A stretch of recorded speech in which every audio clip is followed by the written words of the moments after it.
Welcome to all. இந்த Madras high court எக்ஸாமில் இதுக்கு முன்னாடி நம்ம இந்த விழுப்புரம் மாவட்டத்தை பற்றின ஒரு சில தகவல் பார்த்தோம். அதே மாதிரி இப்போ திருவண்ணாமலை பிளாக்லேருந்து இன்டர்வியூக்கு யாரோ போவாங்கள்ல, ஸோ அதுக்காக நம்ம என்ன பண்ண போகிறோம்னா, அதுக்காக மட்டும் இல்லை, நம்ம பிளாக்கை பற்றியும் நம்ம தெரிஞ்சு வச்சுக்கணும் இல்லையா? ஸோ ஒரு சில தகவல் தான் இப்போ இந்த வீடியோவில் பார்க்க போகிறோம். இந்த திருவண்ணாமலை வந்து தாலுக்காவாக இப்போ தான் மாற்றுறாங்க, சரிங்களா? கள்ளக்குறிச்சி மாவட்டம் வந்து விழுப்புரத்துலேருந்து பிரிக்கிற அப்போ தான் நமக்கு என்ன பண்ணாங்கன்னா தாலுக்கான்ற அந்தஸ்து கொடுத்தாங்க.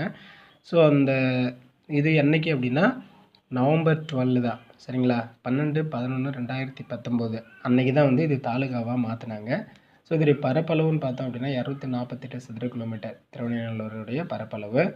இங்கே மக்கள் தொகைன்னு பார்த்தோம் அப்படின்னா 1,60,000 பேர் இருக்காங்க, சரிங்களா? 1,60,60,984 பேர் எக்ஸாக்டாக சொல்லணும் அப்படின்னா. இது எல்லாமே பார்த்தீங்கன்னா 2011 மக்கள் தொகை கணக்கெடுப்பு தான். ஏன்னா அதுக்கப்புறம் வந்து சென்செக்ஸ் நம்ம இன்னும் எடுக்கல, ஒவ்வொரு 10 வருஷத்துக்கு ஒரு டைம் எடுத்துருக்கணும். ஸோ அது எடுக்கலை. இது 2011 தகவல் தான், சரிங்களா?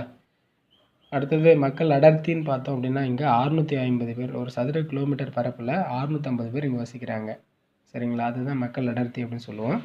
இதில் பார்த்திங்க அப்படின்னா இந்த திருவண்ணாமலை தாலுகாவை பொறுத்த மட்டும் இல்லை, ஒரு டவுன் பஞ்சாயத்து இருக்குது. பிற்கா பார்த்திங்க அப்படின்னா 3 பிற்காவாக பிரித்து வச்சுருக்காங்க, சரிங்களா? 3 பிற்கா, ஒரு டவுன் பஞ்சாயத்து. இதில் பார்த்திங்கன்னா வருவாய் கிராமம் இந்த திருவண்ணாமலை தாலுக்காவில் மொத்தம் 70 இருக்குது. கிராம பஞ்சாயத்து அப்படின்னு பார்த்தோம் அப்படின்னா 58 இருக்குது, சரிங்களா? வருவாய் கிராமம் இந்த தாலுக்கா பிரிக்கிறப்போ ஒரு டவுன் பஞ்சாயத்து 3 பிற்கா, வருவாய் கிராமம் மொத்தம் 70. ஸோ கிராம பஞ்சாயத்து பார்த்தீங்கன்னா 58 பஞ்சாயத்து இருக்குது, சரிங்களா? அதே மாதிரி கல்வி அறிவை பொறுத்த மட்டும் இல்லை, திருவண்ணாமலை வந்து 68% கல்வி அறிவு பெற்றவங்க இருக்கிறாங்க திருவண்ணாமலையில். அதில் ஆண்கள் தான் வந்து அதிகமான கல்வி அறிவு. இன்னமும் பார்த்திங்க அப்படின்னா பெண்கள் வந்து கல்வி அறிவில் திருவண்ணாமலை வட்டத்தில் கொஞ்சம் பின்தங்கி தான் இருக்காங்க. ஸோ ஆண்கள் பார்த்திங்க அப்படின்னா 77% கல்வி அறிவு பெற்றவங்க இருக்காங்க. பெண்கள் பார்த்திங்கன்னா 59% தான், சரிங்களா? இந்த 68%ன்றது நம்ம அதாவது இந்தியாவில் கல்வி அறிவுடைய ஒரு சராசரி அளவு வச்சுருக்காங்க. அதை விட கொஞ்சம் மேல் தான் இருக்குது. ஏன்னா 60% மேக்ஸிமம் இருக்கணும். ஸோ இப்போ நமக்கு 68 தான், சராசரியை விட நம்ம கொஞ்சம் அதிகமாக தான் இருக்கும், சரிங்களா?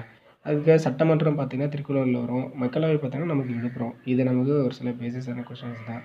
இது இல்லாமல் திருவண்ணாமலையில் பார்த்திங்க அப்படின்னா ஒரு புகழ்மிக்க தலம்னு பார்த்தோன்னா கிருபாபுரீஸ்வரர் சிவனுடைய டெம்பிள் இருக்குது. அது மட்டும் இல்லாமல் இந்த நம்ம வந்து இலக்கியத்தெல்லாம் படிச்சிருக்கோம் இல்லையா, கம்பரை ஆதரித்தவர் அப்படின்னு சொல்லிட்டு சடையப்ப வள்ளல், சரிங்களா? அந்த சடையப்ப வள்ளல், சரிங்களா? அவரு பிறந்த ஊர் இங்கே தான் இருக்குது. அதுக்கப்புறம் இந்த மெய்கண்டாருன்னு ஒருத்தவங்க சொல்லுவாங்க இல்லையா, சிவஞான போதத்தை இயற்றியவர் மெய்கண்டார், அவர் பிறந்தது. இதில் வந்து ஒரு சிறப்பான இடம் இருக்குது.